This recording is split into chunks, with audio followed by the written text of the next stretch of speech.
नमस्कार दोस्तों, आप सभी का हमारे यूट्यूब चैनल में हार्दिक स्वागत है। आज के इस वीडियो में हम बात करने वाले हैं Kota university UG, PG, BEd या जितने भी आपके कोर्स यूनिवर्सिटी में हैं उन सभी में अगर आप सेमेस्टर के स्टूडेंट हैं और आपको भी एक टेंशन हो रही है, दिमाग में एक ख्याल आ रहा है कि assignment, mid term, practical file जमा कराना ज़रूरी है क्या। अगर आपके भी दिमाग में इनसे रिलेटेड कोई भी डाउट है तो इस वीडियो के माध्यम से कोशिश की जाएगी कि वो डाउट क्लियर हो जाए। वीडियो आप लोग पूरा देखिएगा और अगर आप चैनल पर नए हैं तो चैनल को सब्सक्राइब, वीडियो को लाइक और बेल आइकन ज़रूर दबा लीजिएगा। यहाँ पर हम बात करते हैं असाइनमेंट की, मिड टर्म की, प्रैक्टिकल फाइल की। तो तीनों के बारे में पहले जानकारी होना बहुत ज़रूरी है। आपको इस बारे में अच्छे से जानकारी होगी, अगर नहीं है तो आप जान लीजिएगा कि अब आपके जो इंटरनल मार्क्स होते हैं जो कॉलेज की तरफ से आपको मिलते थे, अब वो कॉलेज की तरफ से नहीं मिलते हैं। वो मार्क्स अब आपको यूनिवर्सिटी की तरफ से मिलते हैं। तो बहुत सारी बार आपने देखा होगा कि सब चीज़ें सही होने के बावजूद या असाइनमेंट जमा नहीं होने के बावजूद आपकी मार्कशीट में AA लिखा हुआ शो हो जाता है। और हो सकता है बहुत सारी बार आपके मार्क्स जो है 40% से नीचे भी इंटरनल मार्क्स में देखने को मिल सकते हैं। ये इसलिए होता है कि अब जो आपके मार्क्स हैं वो कॉलेज वाले नहीं दे रहे हैं, वरना कॉलेज वाले तो आप सभी को पास कर देते हैं इजी वे में। पर यहाँ पर अब यूनिवर्सिटी स्ट्रिक्ट है और इसका जो इंटरनल मार्क्स का जो प्रोसेस है वो यूनिवर्सिटी ही संभाल रही है। अब देखिएगा होता क्या है, मिड टर्म टेस्ट की बात कर लेते हैं सबसे पहले। तो जो भी सेमेस्टर के स्टूडेंट हैं, जो जानते हैं, नहीं जानते हैं, जो नए बच्चे आने वाले हैं, मिड टर्म टेस्ट देना सेमेस्टर में बहुत ज़रूरी है। मिड टर्म में होता क्या है पहले वो जान लीजिएगा। मिड टर्म टेस्ट एक ऐसा टेस्ट होता है जैसा कि आप छोटी क्लासेस में दिया करते थे क्लास टेस्ट के तौर पर, उसी तरीके का टेस्ट ये होता है। इसमें आपको जो है क्वेश्चन बता दिए जाते हैं या क्वेश्चन आप लोगों को टॉपिक बता दिया जाता है कि इस टॉपिक से आपके 2 क्वेश्चन पूछे जाएंगे। वही क्वेश्चन आपको कॉलेज में ब्लैक बोर्ड पर लिख दिए जाते हैं और आपसे उसमें लिखने को कहा जाता है। आप जितना लिख सकते हैं उतना लिख सकते हैं, ठीक है। इस तरीके से आपका मिड टर्म कंप्लीट होता है। हर सब्जेक्ट का, हर पेपर का ये अलग अलग हो सकता है, ठीक है। हर बार होता है, हर सेमेस्टर के हिसाब से इसकी डेट आती है, उस हिसाब से आपका मिड टर्म टेस्ट होता है और देना बहुत ज़रूरी है। मिड टर्म टेस्ट अगर आप नहीं देते हैं तो आपको नुकसान हो सकता है। नुकसान मैं एक साथ तीनों के बताऊंगा, वो लास्ट में बता दूंगा। अगर हम बात करें मिड टर्म के बाद असाइनमेंट की, तो बहुत सारे बच्चों की अभी पीजी कोर्स हो, यूजी कोर्स हो, प्राइवेट हो, रेगुलर हो, सभी के यहाँ पर जो है असाइनमेंट बनते हैं।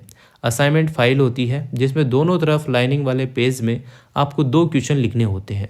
कॉलेज की तरफ से आपको क्वेश्चन प्रोवाइड करा दिए जाते हैं। अगर नहीं कराए जाते हैं तो आप लोग खुद से भी, जो सीरीज आती है मार्केट में या जो चीज़ें आप पढ़ रहे हैं जो आपके कोर्स में हैं, उनके 2 टॉपिक बना के आप आराम से बड़े यानी कि 5-10 पेज लिख सकते हैं, ठीक है।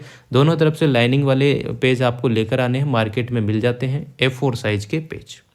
उसको फाइल में रखकर आपको सबमिट कराना होता है। 4 पेपर है तो चारों के असाइनमेंट बनेंगे, 2 पेपर है तो दोनों के बनेंगे। विशेष अगर ध्यान रखिएगा, जो MA वाले स्टूडेंट हैं उनके एक CBCS का पेपर होता है, नहीं असाइनमेंट होता है, ठीक है, पेपर नहीं असाइनमेंट होता है, वो बनाना ज़रूरी होता है।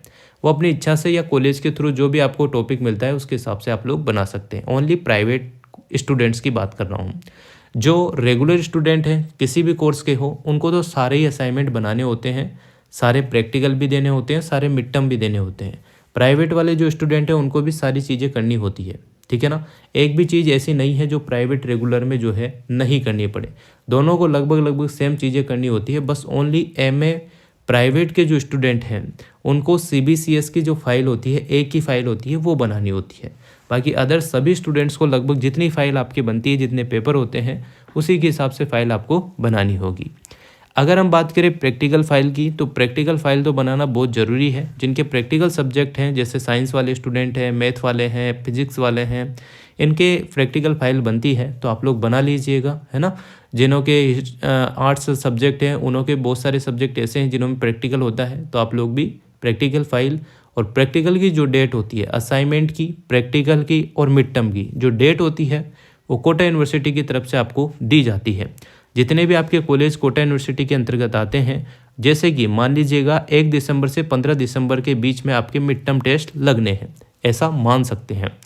अब यूनिवर्सिटी ने 1 से 15 की डेट दे दी। अब उसके बीच में आपके कॉलेज वाले डिसाइड करेंगे कि आपको 2 तारीख से मिड टर्म टेस्ट लेना है या 4 तारीख से लेना है। 15 से पहले और 1 से बाद में कभी भी वो जो है अपना शेड्यूल सेट करके आपको बता सकते हैं। इसके लिए आपको क्या करना होता है, असाइनमेंट, मिड टर्म और प्रैक्टिकल की जानकारी आपको ऑफिशियल तौर पर कोटा यूनिवर्सिटी की साइट से तो मिल ही जाती है, पर बहुत सारी बार मिड टर्म और असाइनमेंट की जानकारी आपको अपने ही खुद के कॉलेज से मिलती है, चाहे आप प्राइवेट स्टूडेंट हो या रेगुलर स्टूडेंट हो। क्योंकि बहुत सारी बार ये डाउट आता है कि प्राइवेट स्टूडेंट पूछते हैं कि सर हम कौन से कॉलेज में जाएं, तो आपने जिस कॉलेज को सेंटर के तौर पर अप्लाई किया है उसी में आपको जाना है और वहीं से आपको पूछना है, ठीक है ना। अब सभी के प्रैक्टिकल फाइल, असाइनमेंट और ये सब चीज़ें बनने स्टार्ट हो चुकी है, तो आप उसी के हिसाब से अपने कॉलेज में जानकारी लेके ज़रूर बना लीजिएगा। अब हम बात करते हैं दूसरे पॉइंट पर। दूसरा पॉइंट ये है कि बहुत सारे स्टूडेंट ये सोचते हैं कि असाइनमेंट में क्या होता है, हम तो जमा नहीं कराएंगे, मिड टर्म क्या होता है, हम तो नहीं देंगे। तो अगर आप इसी तरीके का ख्याल रखते हैं, इसी तरीके का सोच रहे हैं, तो नुकसान बेटा आपका ही होगा। कैसे होगा मैं आपको क्लियर कर देता हूँ। पिछली बार या उसके पिछली बार लगातार बहुत सारे स्टूडेंट्स का कमेंट आता है कि सर हमने असाइनमेंट जमा नहीं कराए थे, हमारे AA लिखा हुआ आ रहा है मार्कशीट में। तो आपको यूनिवर्सिटी एक मौका दे सकती है कि आप असाइनमेंट फिर भी जमा करा दें। अगर यूनिवर्सिटी ने आपको मौका नहीं दिया तो आपका 1 साल भी बर्बाद हो सकता है। तो ये ध्यान रखिएगा, assignment, mid term, practical file time पर ही आप लोग चेक भी करा लीजिएगा, जमा भी करा दीजिएगा। जो टॉपिक आपको दिया जाता है कॉलेज की तरफ से आप उसी पर लिखिएगा, है ना। इसकी जानकारी आपको जो भी जानकारी लेनी है असाइनमेंट, मिड टर्म, प्रैक्टिकल की, वो आपको कॉलेज के थ्रू ही मिलती है। डेट वगैरह तो क्या है, एक ऑफिशियल नोटिफिकेशन आता है यूनिवर्सिटी की तरफ से, तो आपको पता चल जाता है कि इतनी तारीख से इतनी तारीख के बीच में आपके प्रैक्टिकल है ना। तो ये सारी जानकारी है जो कि बहुत ज़रूरी है। बहुत सारे पूछते हैं कि सर असाइनमेंट में क्या करना है। असाइनमेंट में कुछ ही नहीं करना होता है, सीरीज का 2 क्वेश्चन लेके आप लोग लिख सकते हैं अगर आपको टॉपिक नहीं दिया गया है कॉलेज की तरफ से। तो कॉलेज की तरफ से अगर कोई 2 क्वेश्चन दिए हैं तो उसके बारे में आप लोग लिख सकते हैं। कितने पेज लिखें, कम से कम 5, 8, 10 पेज तो कम से कम लिखें, दोनों साइड के मिलाकर, ठीक है ना। तो इस तरीके से आप लोग अपना लिख सकते हैं, अपनी पूरी जानकारी उसमें लिखे, कौन सा कॉलेज है, असाइनमेंट का नाम क्या है, आपका रोल नंबर क्या है, सारी जानकारी आपको देनी होती है, ठीक है ना। फर्स्ट पेज पर आपको कॉलेज, अपना नाम, रोल नंबर, ये सब चीज़ें जो भी आपका मॉड्यूल है या जो भी आप बना रहे हैं, लिख रहे हैं, उसके बारे में। जितने पेपर आपके होते हैं उतने असाइनमेंट बनते हैं, उतने ही मिड टर्म टेस्ट लगते हैं और उसके बाद उतने ही जिसमें आपके प्रैक्टिकल है उसकी प्रैक्टिकल फाइल भी बनती है। प्रैक्टिकल की डेट भी आपको ऑफिशियल आती है, उसी के हिसाब से आपका प्रैक्टिकल होता है, वो भी आपको कॉलेज की तरफ से ही जानकारी मिलती है।